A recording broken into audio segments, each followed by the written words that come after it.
ஆதியாகமம் அதிகாரம் 49. யாக்கோபு தன் குமாரரை அழைத்து, நீங்கள் கூடிவாருங்கள், கடைசி நாட்களில் உங்களுக்கு நேரிடும் காரியங்களை அறிவிப்பேன். யாக்கோபின் குமாரரே, கூடிவந்து கேளுங்கள், உங்கள் தகப்பனாகிய இஸ்ரவேலுக்கு செவிகொடுங்கள்.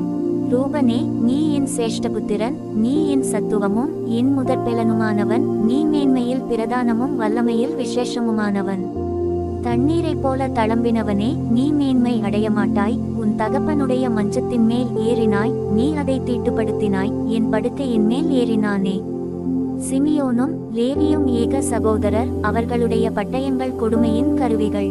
என் ஆத்துமாவே, அவர்களுடைய இரகசிய ஆலோசனைக்கு உடன்படாதே. என் மேன்மையே, அவர்கள் கூட்டத்தில் நீ சேராதே. அவர்கள் தங்கள் கோபத்தினாலே ஒரு புருஷனை கொன்று தங்கள் அகங்காரத்தினாலே அரண்களை நிர்மூலமாக்கினார்களே. உக்கிரமான அவர்கள் கோபமும் கொடுமையான அவர்கள் மூர்க்கமும் சபிக்கப்பட கடவது. யாக்கோபிலே அவர்களை பிரியவும் இஸ்ரவேலிலே அவர்களை சிதறவும் பண்ணுவேன். யூதாவே, சகோதரரால் புகழப்படுபவன் நீயே. உன் கரம் உன் சத்துருக்களுடைய பிடரியின் மேல் இருக்கும். உன் தகப்பனுடைய புத்திரர் உன்முன் பணிவார்கள். யூதா பாலசிங்கம், நீ இரை கவர்ந்து கொண்டு ஏறிப்போனாய். என் மகனே, சிங்கம் போலும் கிழச்சிங்கம் போலும் மடங்கி படுத்தான். அவனை எழுப்புகிறவன் யார்? சமாதான கர்த்தர் வருமளவும் செங்கோல் யூதாவை விட்டு நீங்குவதும் இல்லை. நியாயப்பிரமாணிக்கன் அவன் பாதங்களை விட்டு ஒழிவதும் இல்லை. ஜனங்கள் அவரிடத்தில் சேருவார்கள். அவன் தன் கழுதை குட்டியை திராட்சைச் செடியிலும் தன் கோழிகை கழுதைகளின் குட்டியை நற்குல திராட்சை செடியிலும் கட்டுவான். திராட்சரசத்திலே தன் வஸ்திரத்தையும் திராட்ச பழங்களின் இரத்தத்திலே தன் அங்கியையும் தோய்ப்பான். அவன் கண்கள் திராட்சரசத்தினால் சிவப்பாயும் அவன் பற்கள் பாலினால் வெண்மையாயும் இருக்கும்.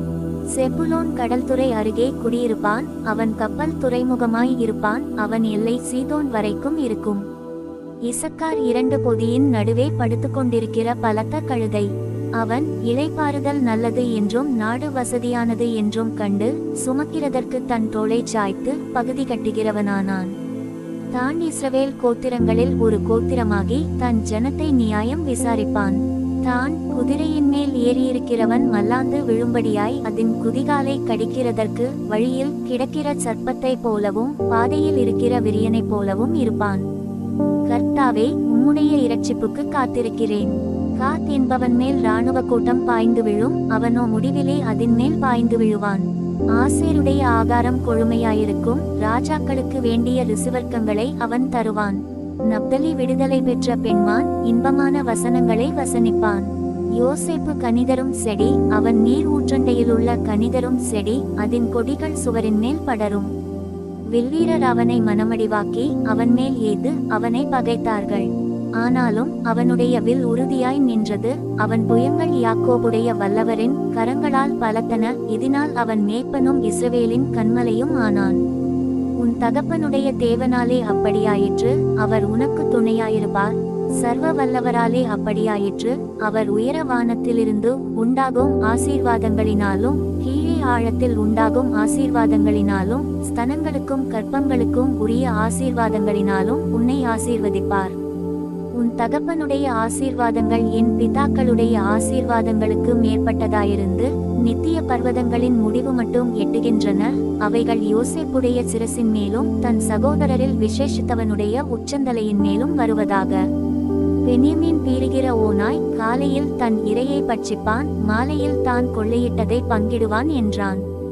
இவர்கள் எல்லாரும் இஸ்ரவேலின் 12 கோத்திரத்தார். அவர்களுடைய தகப்பன் அவர்களை ஆசீர்வதிக்கையில் அவர்களுக்கு சொன்னது இதுதான். அவனவனுக்குரிய ஆசீர்வாதம் சொல்லி அவனவனை ஆசீர்வதித்தான்.